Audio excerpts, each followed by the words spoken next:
we are seeing the basic structure of Indian banking, and in the process we find that the structure is closely interspersed with and related to the history of banking.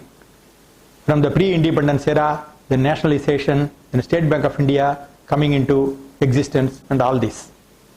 And came 2015. It's an era of technological revolution. We had a wonderful device called cell phone.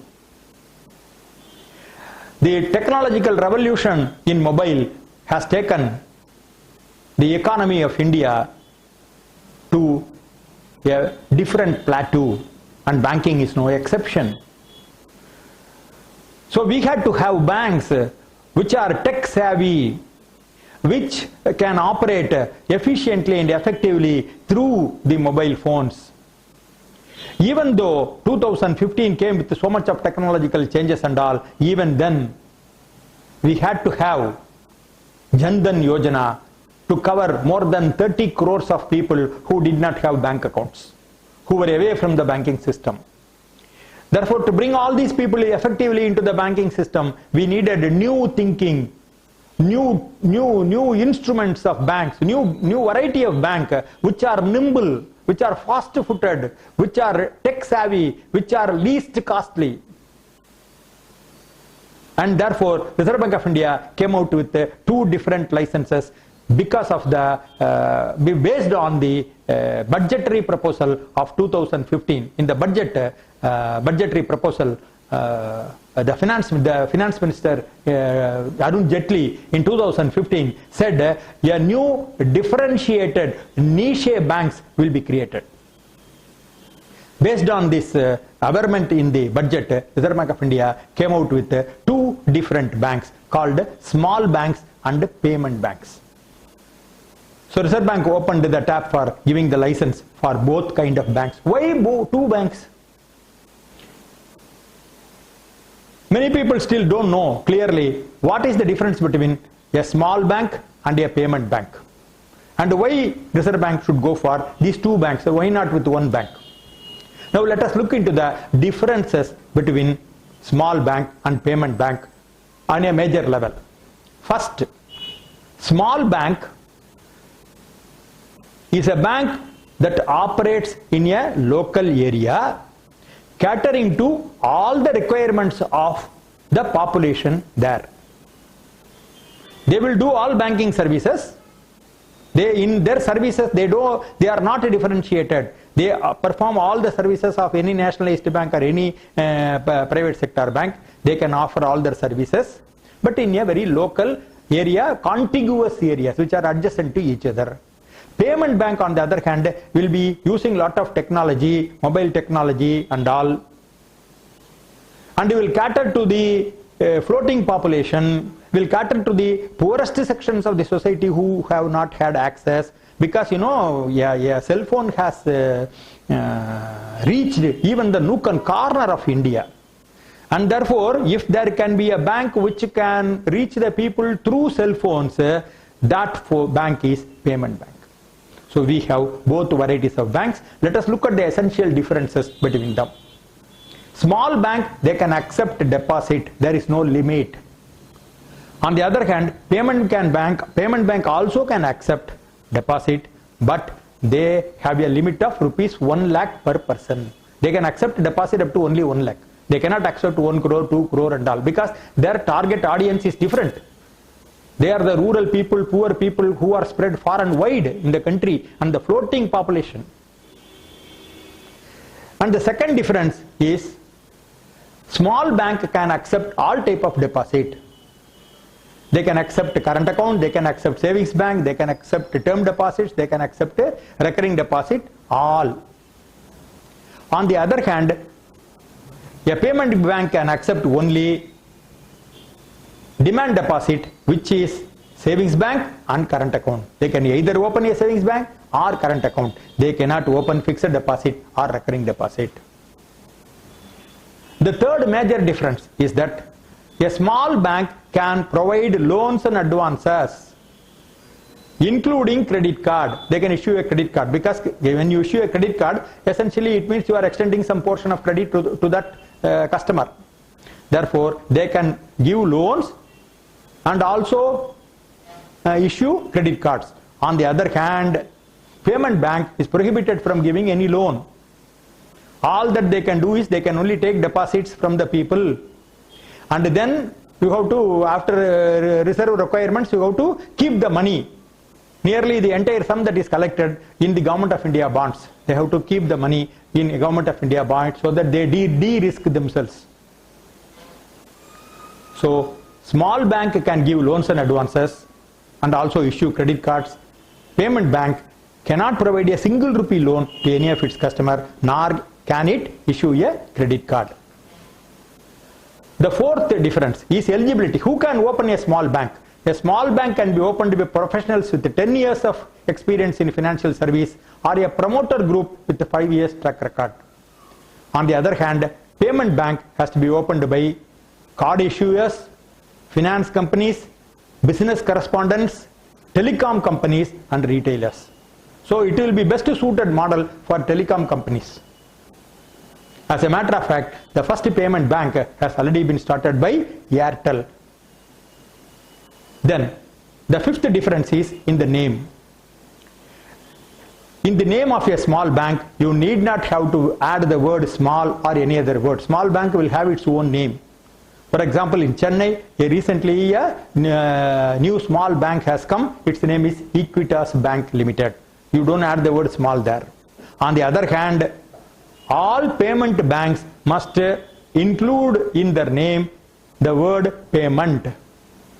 That is why Postal Department, they have India Post Payment Bank Limited. So the word compulsorily, if it is a payment bank, the word payment must be compulsorily added to the name. So these are the fine differences between these two banks. But basically, these two banks are that the first small bank is to cater to the requirement of small and middle class people in a contiguous area. They will provide all kinds of banking services. On the other hand, a payment bank can only accept deposit up to 1 lakh. It can only accept a current account and a savings bank, and it cannot give any loan. And its target customers are the poorest of the poor people and the floating population of India. So now we are having all these banks are coming under the scheduled commercial banks. The small bank and payment banks, as and when they start operation, they will be, after verifying them, Reserve Bank of India will be including them in the second schedule. Thereafter, they will also become scheduled banks.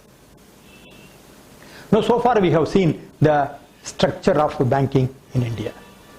As I told you, structure of banking in India is one of the best in the world because it has withstood the test of times. Have any of you, most of you are youngsters, maybe 26 or 27 years. In the last 26 or 27 years, have you heard of any bank failure in India? Have you heard of anybody losing 1 rupee because a bank failed?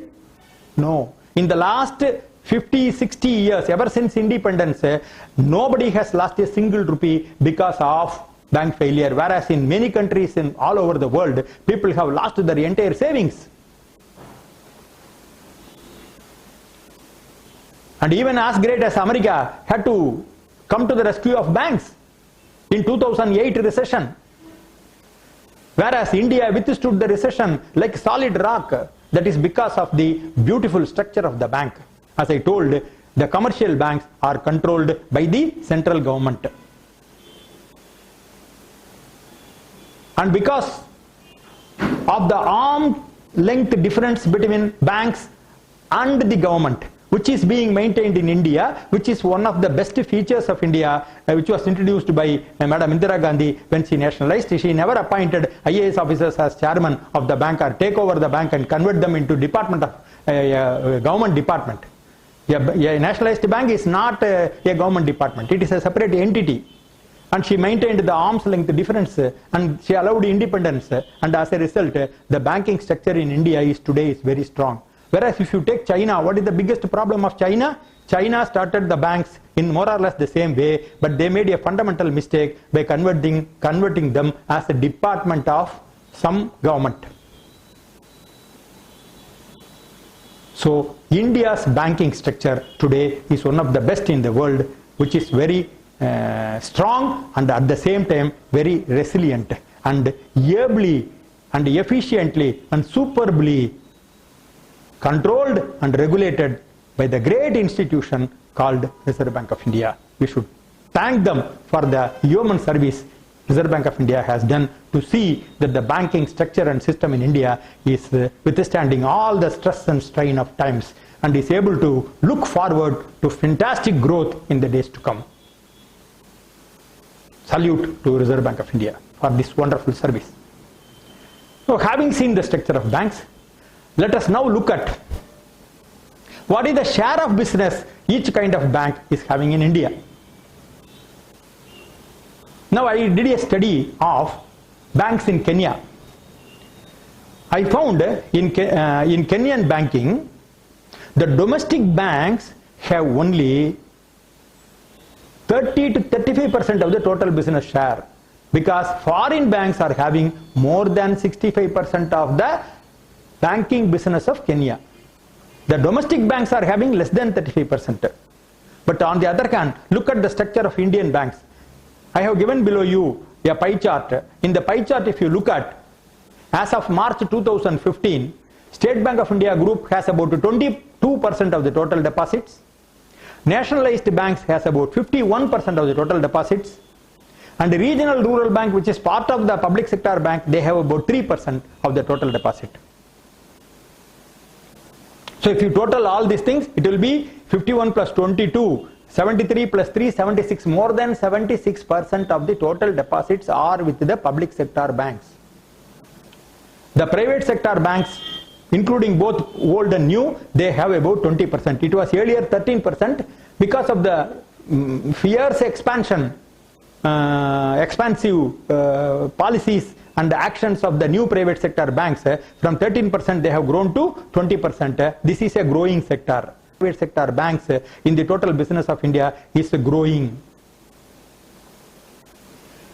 But what happened to foreign banks? Foreign banks have remained more or less static. It is 4%. They were at 5%, 4% level, and they continue to be 4% to 5% level, which means the Indian banks are very efficient, and the foreign banks, in spite of the so-called lot of money coming from abroad and their systems and tech savviness, they are not able to eat into the territory of public sector banks in a big way. If at all the public sector banks area is being taken away, it is being taken away by the private sector banks, who are our own homegrown banks. They are our own brothers. Therefore, the role of foreign banks in India is very, very negligible, running around less than 5%, whereas in economies like Kenya and all, it is more than 65%.